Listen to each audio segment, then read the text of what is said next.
बिस्मिल्लाहिर्रहमानिर्रहीम अस्सलाम वालेकुम गाइस, क्या हाल चाल है आप सब लोगों का। होपफुली आप सब लोग बिल्कुल ठीक ठाक होंगे। आज आप लोगों के साथ मज़ेदार से पुलाव की चटखारेदार देसी पुलाव की रेसिपी शेयर करने जा रही हूँ। देसी पुलाव मैंने इसको इसलिए कहा है कि आज देसी तरीके से जो है ना वो पुलाव बनाना सिखा रही हूँ आप लोगों को। मतलब कि आँच के ऊपर, लकड़ियों की आँच के ऊपर हम लोग आज पुलाव बनाएंगे।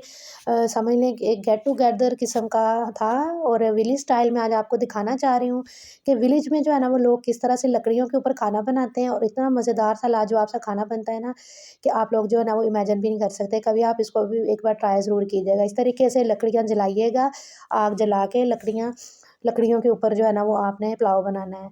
तो पुलाव की रेसिपी तो जो है ना वो ऑलमोस्ट सभी लोग जानते हैं, लेकिन फिर से आप लोगों के लिए सबसे पहले ऑयल गर्म करने के बाद उसके अंदर हमने प्याज डाला है चॉप किया हुआ। उसके अंदर उसको थोड़ा सा हल्का सा जो है ना वो ब्राउन करने के बाद लहसुन अदरक का पेस्ट डाला है, उसके अंदर नमक डाला है और जो है वो सुरख मिर्चों का पेस्ट डाला है, साथ में धनिया ज़ीरा पाउडर डाला है और साबुत जो है ना वो गरम मसाला भी यहाँ पे 1 टेबल स्पून। ये तमाम चीज़ें जो है ना वो हम लोगों ने इसमें ऐड की हैं। इतना मज़ेदार सा पुलाव बनाया था और जो हमारी कोलीग थी जिन्होंने माशाल्लाह से ये बनाया है, माशाल्लाह से वो बहुत अच्छी अखलाक की मालिक हैं और मेरी उनके लिए यही दुआ है दिल से कि अल्लाह पाक उनकी लाइफ में जो भी कमियां हैं, जो भी महरूमियां हैं, अल्लाह पाक उनको पूरी करे। और आप सब लोग भी दुआ कीजिएगा उनके लिए कि अल्लाह पाक उनको जो है ना औलाद जैसी नेमत से नवाजे। तो माशाल्लाह से हमारे जो है ना वो सिस्टम की जान है वो, और बहुत हँसाती हैं सारा दिन, बहुत जो है ना वो मज़ेदार सी चटखारे सी दार सी बातें करती हैं और उसी तरह से आज वो चटखारेदार सा पुलाव बना रही हैं हमारे लिए बहुत प्यार के साथ। तो मैं उनकी तहे दिल से जो है ना वो शुक्रगुज़ार हूँ।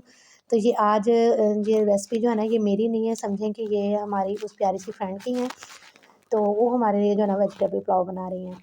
तो तमाम इंग्रेडिएंट्स को भूनने के बाद उन्होंने इसके अंदर वेजिटेबल्स ऐड कर दिए हैं, जिनमें आलू हैं, मटर हैं और गाजरें हैं और साथ में शिमला है।